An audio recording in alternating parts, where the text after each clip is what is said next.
Three FPL winners, but who are they picking this year and how did they win FPL? Welcome back to another video. Hope you guys are well and you're enjoying pre-season. In today's video, we're going to look at the teams of three FPL winners that I've had on this channel in the last week or so. I'm going to take my key learnings from those conversations to put together a strategy on how they win and how they stand out from the crowd, as well as, of course, looking at who they pick. One of these guys isn't going Salah or Haaland. One's going Haaland, one's going Salah. Let's discuss in more detail. So look, let's kick off without further ado. And if we can hit that like button, nice nerdy guys, that'd be so appreciated. Also, of course, subscribe to the channel. I've got more chats with winners coming up in the next couple of days. Okay, so let's kick off first with Ali Hangrov, who was the 22-23 champion. He won FPL, but what makes this so unique, right? The year before he won, he finished 215th in the world. You will never see a better 2-year period in FPL. 215 and 1 unbeatable. But Ali plays with a proper high risk, high reward strategy. In the last season or two, he's had dreadful campaigns because he plays to win and he plays huge risky FPL, which some seasons works. And when it works, he's got a chance of winning the thing. Or when it doesn't, it backfires miserably. So look, high risk, high reward. We'll see his team in a minute. Stay tuned for that. We'll see the other two guys in a sec as well. He bets against the template almost every week, whether it's with a couple of his premiums or whether it's with the armband or indeed with his transfer, right? If we're all saying Verts, he's probably saying Gakpo, for example. He's proper aggressive in his style. Now, as I mentioned, that means he hits or misses, but he plays to win. And I just want to focus on that point of playing to win. Ask yourself the question, do you play for good rank? Do you play to be top of your mini league? Do you play for consistently good ranks? Or do you play to win FPL? Now, I'm sure a lot of you will play to win FPL. But if you take people I engage with a lot on social media and fellow content creators, the vast majority of content creators out there play for good ranks. They don't play to win. And I understand why, of course. They're given advice. They want to get as many top 50k or top 10k ranks as they can. And that absolutely works. The vast majority do not actually play to win, which is really interesting. I think my perhaps issue as a content creator is I'm always having that personal battle in my head because I think I do play to win, but it just backfires quite miserably quite often. And last season, for those that followed, you would have seen.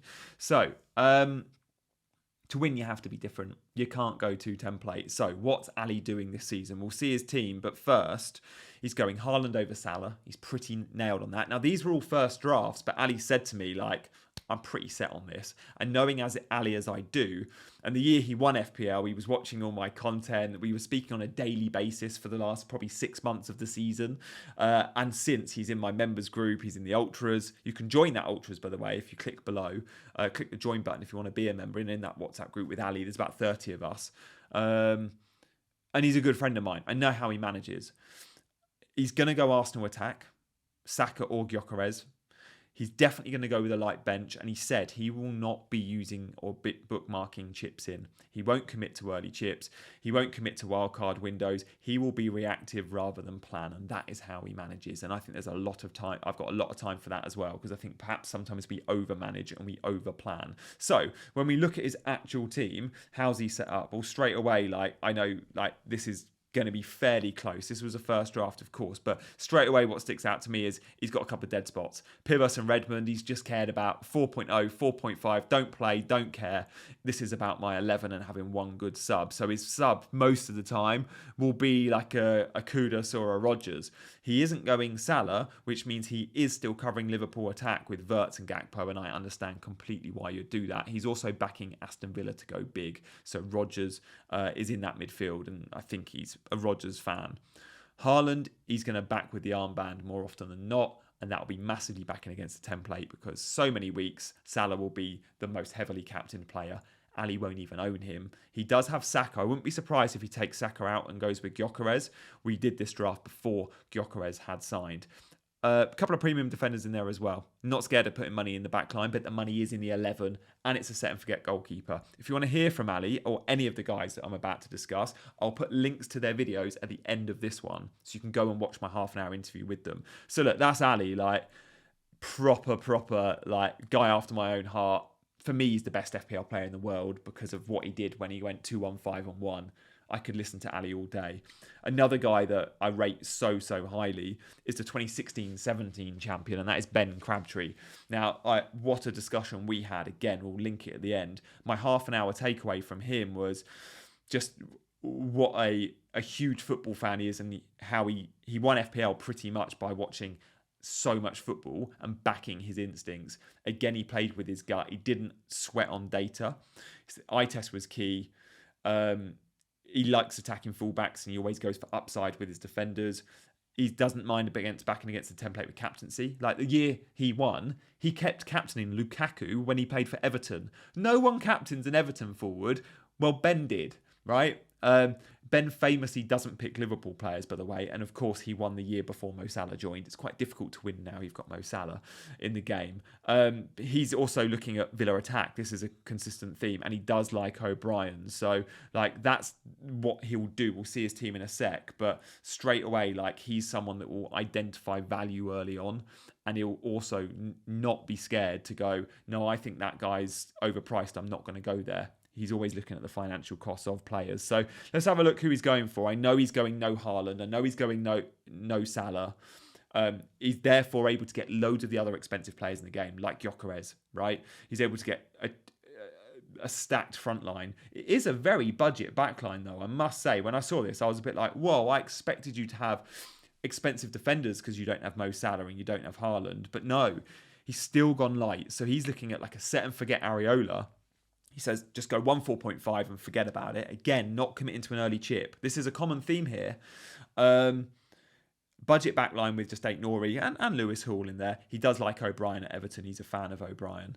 And then going to have a bit of fun with players like Cunha. Players like Saka and Gyökeres, like the Arsenal double-up is so differential in itself. The Chelsea double-up differential in itself. He's not 100% on João Pedro. We will hear from Ben and these managers again on this channel, as I mentioned before Game Week 1 hits. But I like this team from Ben very much, even without any Liverpool and even without much money in the back line or in goal. Again, common theme here. These guys, they just play different, right?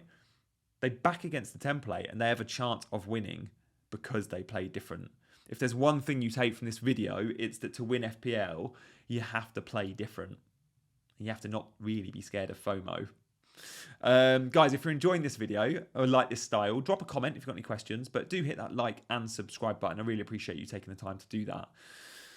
Let's talk about Josh, shall we? So Josh, they've all got such an incredible story. Like Ali from 215 to 1 in 2 seasons.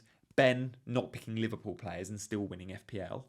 And Josh is a mathematician that works in cancer research. He uses maths to help research cancer at one of the world's most famous universities, the University of Oxford. Like, unbelievable. Like, this is a date straight away. You're like, yeah, into his numbers. He's going to be opposite to Ben and Ali in the respect that he's going to appreciate data a lot more. So his main principles are he stacks on premiums, and he's all about premiums. He will have 1, if not 2, more premiums than everyone watching right now, pretty much. And he does that by going no mid-price players. He either buys premiums or he buys basement bargain bucket players. He doesn't even mind compromising on his, like, not just his bench, his 10th and 11th player are budgets. Most of us, if we have a 4.0 defender, they're on our bench, right? No, Josh will start a 4.0 defender. He'll have him in his 11th because they're not his 15th player, they're his 11th player. Obviously, he loves numbers and data. He does rate XG as a metric. Like, I also really rate XG, and I'm not really into data. Covers price points. Again, this is really important to him. It's moving between. So, I know there's lots of good 7.5 million forwards in the game. I've got to make sure I pick one because I can make transfers between them. Also, by having highly priced players, he knows moving down is so much easier. He can use them as cash cows. Very few mid-price players in his team. So, he is going Salah over Haaland, right? So, unlike Ali, who's going Haaland over Salah, unlike Ben, who's going none, Josh is going with the masses. Most of us watching are going Salah over Haaland. So this is unique and bucks the trend of the other two. He's also happy to go big at the back with 2 6.0s. Again, he's the only one with 2 6.0s, I think. Now, as I mentioned, he does go proper bargain with some of those front lines. Now, I spoke to Josh before he had proper chance to draft. When we see his draft, don't judge him on a couple of players like Delap and and Foden, this is about covering price points. He has put the main stones in effect though. So he's got Isak in there and he's got Foden and Delap. They're probably not going to stay, but he's got big at the back. He's got a set and forget goalkeeper, and he's got an extra premium in because he's got Salah, Palmer, and Isak up front, and he's still got 2 6.0 defenders.